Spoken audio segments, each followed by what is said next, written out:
Thank you very much, Andrew. Thank you, and welcome to everyone from West Australia. So let me just start off with a little bit about what I do as a futurist, because it'll sort of help set the stage for where we're going in this talk.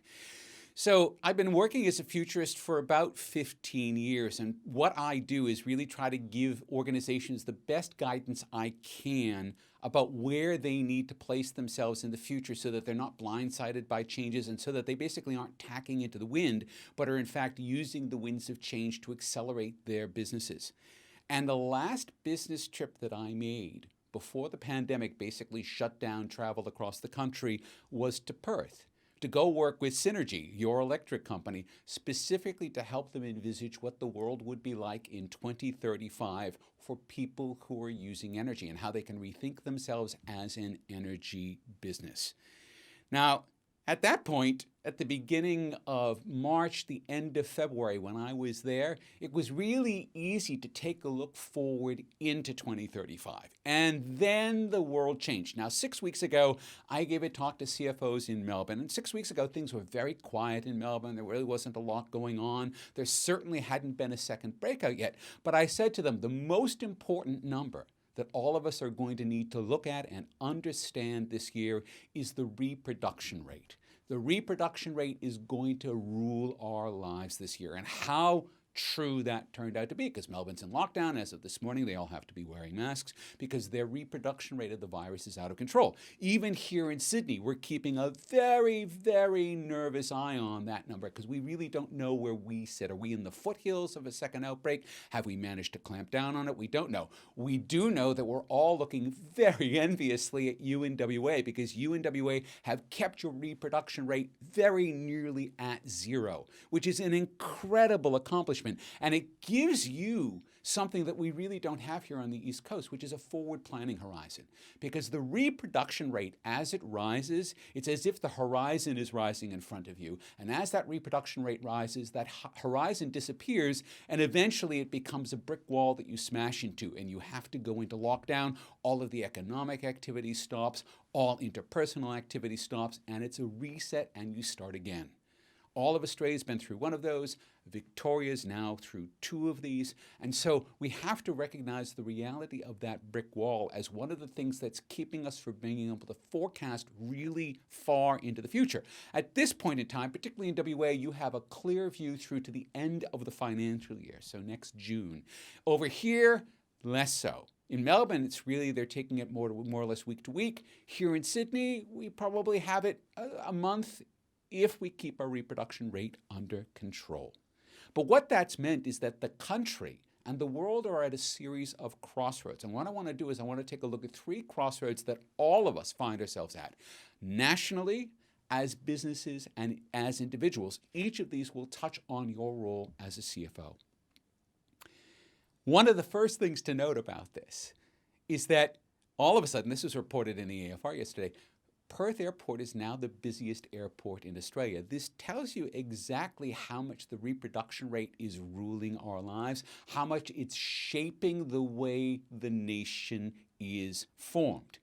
And it points to the first most visible trend that's ruling everything around the nation and the relations between the states over the next year, which is that biosecurity is the new national security. Now, biosecurity is a word that none of us had used outside of an agricultural context until perhaps the middle of February. And then biosecurity became more than just protecting us from getting a germ in that might affect the cattle or getting a pest in that might affect some plants.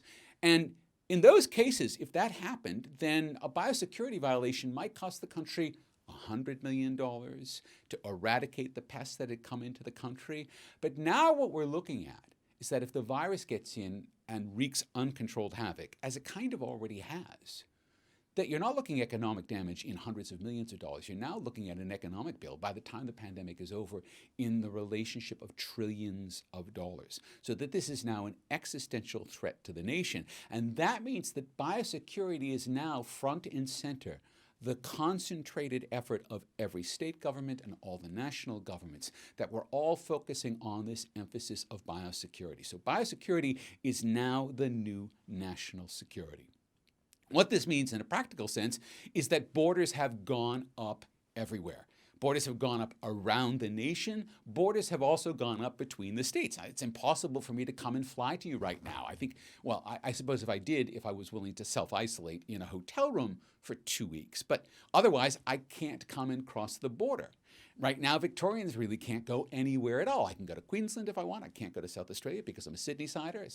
South Australians are a little bit nervous about that. So you can see that these borders aren't just national, but they're also interstate borders, and they're also starting to become regional borders. So the borders are breeding borders up to, this was yesterday reported in The Guardian, the mayor of Newcastle is asking Novocastrians not to visit Sydney because Sydney is a bit of a hotspot. So even within states themselves, you're seeing states now start to section themselves off. So you have this multiplication of borders, and that multiplication of borders, again, is due to the reproduction rate. Where the reproduction rate looks uncertain, borders firm up.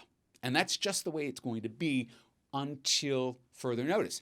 But there's a problem with that.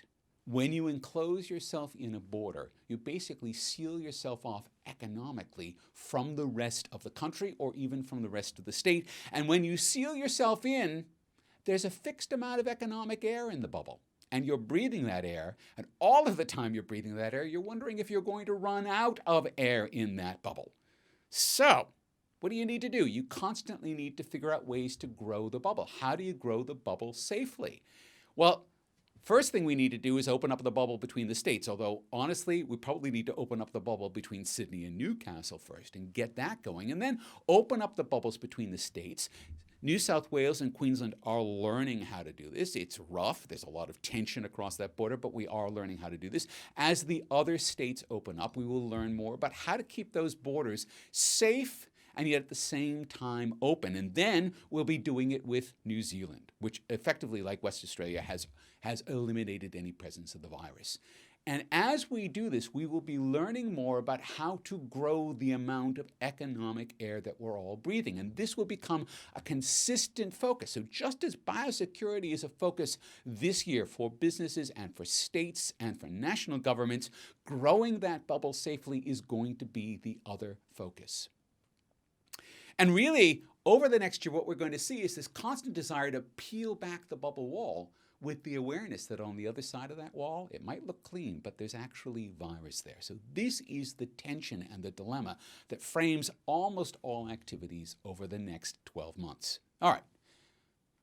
Another aspect of that bubble is the fact that we are now more or less all working from home. Now, there's a certain class of people who can't, frontline workers, delivery people, people working in certain kinds of shops.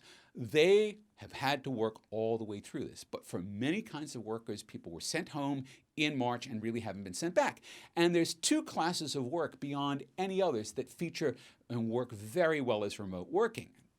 Software and IT and finance. They both work really well remotely. So that means that you as a CFO, if you sent your staffs home, you are probably going to be the last people in the organization who will be invited to have your staffs come back because in some sense you've already been highlighted as the people who work best remotely. But this is a fundamentally different style of working. So how do we now accommodate that through this period? How do we accommodate the questions that are raised by working remotely? Well, the largest software company in the world, Microsoft, which declared, by the way, its earnings overnight, had its best quarter ever. So this company is now worth $1.6 trillion US.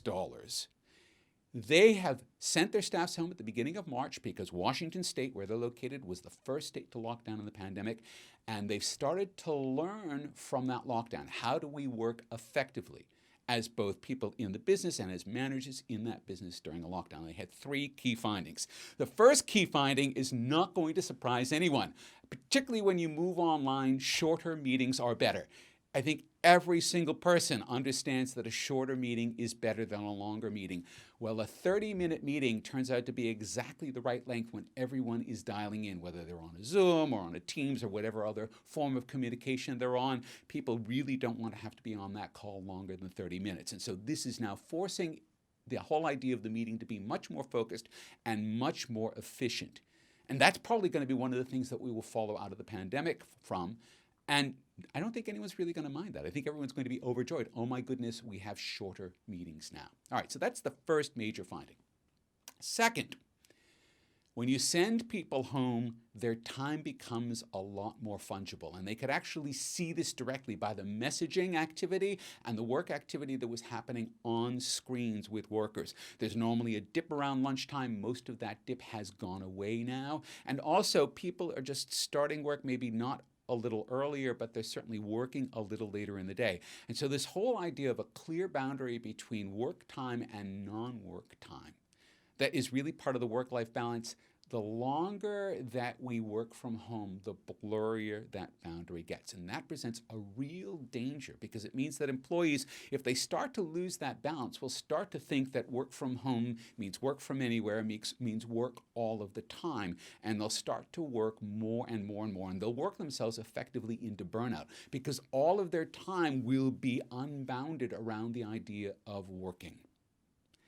The way around that, interestingly, is by having more manager face-to-face meetings. This is one of the things that Microsoft learned. Now, face-to-face, of course, means one-on-one through some medium like Skype or whatever, but it's a one-on-one meeting time. And it turns out that the managers who had the most one-on-one meeting times with people in their staff experienced the least problems with staff overworking or losing their way through the business as they're negotiating work-life balance as they're working from home.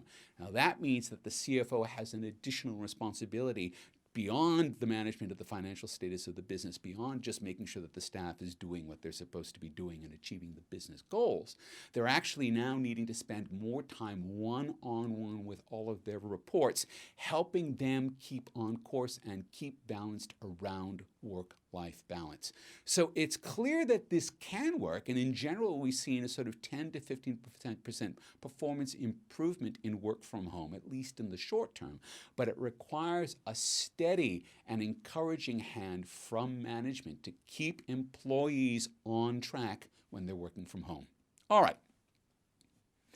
The last thing that they realized was that employees still needed to be able to socialize. Now, how can you socialize if you can't go into the office? There are actually a lot of tools for this. You can just open up a Teams meeting, you can open up a Zoom, you can open up a GoToWebinar, and just let people come in and congregate and talk about whatever they want. This is unstructured time. This is the serendipity when people can actually just interact. This is important, and it needs to be created so that people understand that not only do they have permission to do this, but they're encouraged to do this because this builds esprit de corps. This keeps everyone oriented on the same page, keeps them feeling like they're part of a team even when they're not visible to the rest of that team. Okay, next up is the change in money. This is the personal change that we're seeing and the crossroads that we're seeing. Now, here's the thing. I was in Perth for a week in 2017 because the World Wide Web Conference was in town, and I was giving a keynote at that conference. And the week that I was there, I was working in the CBD, staying in the CBD, and I realized within probably 12 hours of being there that I was the only person who was paying cash for anything, whether I was going to the cafe or going to a restaurant or whatever I was doing. Everyone else in Perth was tapping for their purchases.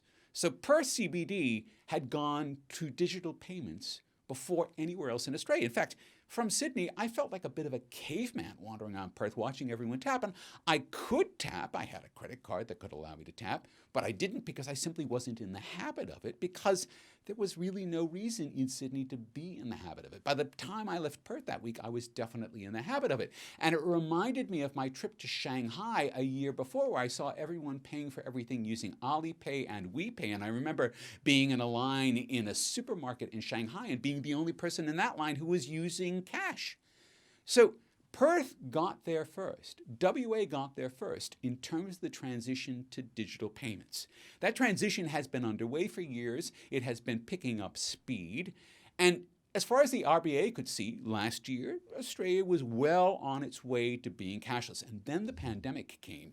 The most Googled term in Australia in March was, can I clean money? Even though we have plastic money and coins, which are actually all very easy to clean, people were really worried about bills as being a vector for disease transmission. People stopped using money. Retail businesses stopped accepting physical money. Everything went cashless all of a sudden. At the same time, the new generation of banks, the neobanks that have been charted over the last couple of years. So these are small, basically fully digital, basically fully mobile, appified banks. These have been coming onto market. These got an amazing charge forward because people didn't want to go to bank branches and they wanted to be able to bank with a bank that didn't require them to go to a bank branch for anything. So these are banks like 86400, like Up, like Zinja. There's a whole slew of banks like this, and now consumers are not only just getting comfortable with this idea of digital payments, but by using everything digitally connected to money. And this isn't just about consumers, because you also see Judo Bank. At the very height of the pandemic, the Judo Bank raised $300 million in capital, $300 million in capital, giving them a greater than $1 billion valuation so that they can more fully participate in the business banking market. They are set up to be able to lend to businesses.